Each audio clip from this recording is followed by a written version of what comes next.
90s கிட்ஸான நம்மலாம் நம்ம school போயிட்டுருக்கும்போது நம்ம அம்மா நம்மளுக்கு என்ன லஞ்ச் கட்டி கொடுத்தாலும் நம்ம அதை வந்து வேண்டான்னு சொல்லாமல் ஸ்கூலுக்கு எடுத்துகிட்டு போயிடுவோம். அதை வந்து எனக்கு இது பிடிக்கல அது பிடிக்கல நம்ம எதுவுமே வந்து சொல்ல மாட்டோம். அது நம்ம சொன்னோன்னா மீறி என்ன நடக்கும் அப்படிங்கிறது நம்மளுக்கே நல்லா தெரியும். ஸோ நம்ம அதை வந்து வேண்டான்னு சொல்ல மாட்டோம். ஆனால் இப்போ இருக்கிற குழந்தைங்களுக்கு லஞ்சாக இருக்கட்டும், ஸ்நாக்ஸாக இருக்கட்டும், ஸ்கூல்லேயே வந்து ஒரு லிஸ்ட்டு கொடுத்துட்றாங்க. இது கொடுக்கணும், இது கொடுக்கக்கூடாது. டிஃபன் ஐட்டம்ஸ்லாம் கம்பல்சரி கிடையாது. ஸ்நாக்ஸ் கொடுத்தா ஹெல்த்தியாக தான் கொடுக்கணும் அப்படிங்கிற மாதிரி. சரி, ஓகே அப்படின்னு நம்மளும் எல்லாத்தையும் பார்த்து பார்த்து ஹெல்த்தியாக தான் அவங்களுக்கு கொடுக்குறோம். பட் என்னென்னா, அவங்களுக்கு சின்னதாக ஒரு உடம்பு சரியில்லைனா கூட அப்படியே படுத்துடுறாங்க. 1 வீக் ஆகும் அவங்க ரெக்கவர் ஆகிறதுக்கு. சாதாரணமாக ஒரு காய்ச்சலாக இருக்கட்டும், ஒரு சளி பிடிக்கிறதா இருக்கட்டும், அவங்க வந்து அதுலேயும் ஃபுல்லாக அவங்களோட ஸ்ட்ரென்த் எல்லாம் போயிடுற மாதிரி ஒரு 1 வீக் ஆகுது அவங்க ரெக்கவர் ஆகிறதுக்கு.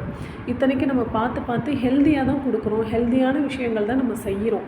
பட் அப்போல்லாம் நம்ம அம்மா நீ என்ன வேணாலும் சாப்பிட்டுக்க, என்ன வேணாலும் பண்ணிக்க. ஏன்னா 90s கிட்ஸான நம்மளுக்கெல்லாம் தெரியும். இந்த அளவுக்கு இப்போ நம்ம இருக்கிற அம்மாங்க மாதிரி இந்த அளவுக்கு வந்து ரொம்ப குழந்தைங்கக்கிட்ட வந்து இது சாப்பிடு இது சாப்பிடக்கூடாதுலாம் அவங்க சொல்ல மாட்டாங்க. ஏன்னா அவங்க வேலைக்கு போகிறவங்க. ஸோ நம்மளை பார்க்குறதும் கொஞ்சம் இதுவாக தான் இருக்கும். வீட்டில் இருக்கிறவங்க தான் பார்த்துக்குவாங்க. அப்படின்னும் போது நம்ம அப்படி தான் இருந்தோம். நம்மளுக்கு உடம்பு சரியில்லைனாலும் இன்றைக்கி காய்ச்சலாக இருந்தால் கூட நம்ம போய் சாயந்தரமாக விளையாடுவோம். பரவாயில்லம்மா எனக்கு ஒன்றும் பண்ணாதுன்னு. பட் இப்போ இருக்கிற குழந்தைங்க ரெக்கவர் ஆகிறதுக்கே 1 வீக் ஆகுது. சில குழந்தைங்களாம் இருக்காங்க, அன்ஹெல்த்தியாக தான் சாப்பிட்றாங்க, அவங்க பாட்டுக்கு இருக்காங்க. அவங்களுக்குலாம் உடம்பு சரியில்லை அப்படின்னா 1 or 2 டேஸில் ரெக்கவர் ஆகிடுறாங்க. நம்ம பார்த்து பார்த்து ஹெல்த்தியாக கொடுக்குறோம். ஆனால் நம்ம குழந்தைங்க எப்படி அது எப்படி திமிங்கலம் எப்படி அப்படின்னு சந்தானம் சொன்ன டயலாக் தான் அடிக்கடி ஞாபகத்துக்கு வருது.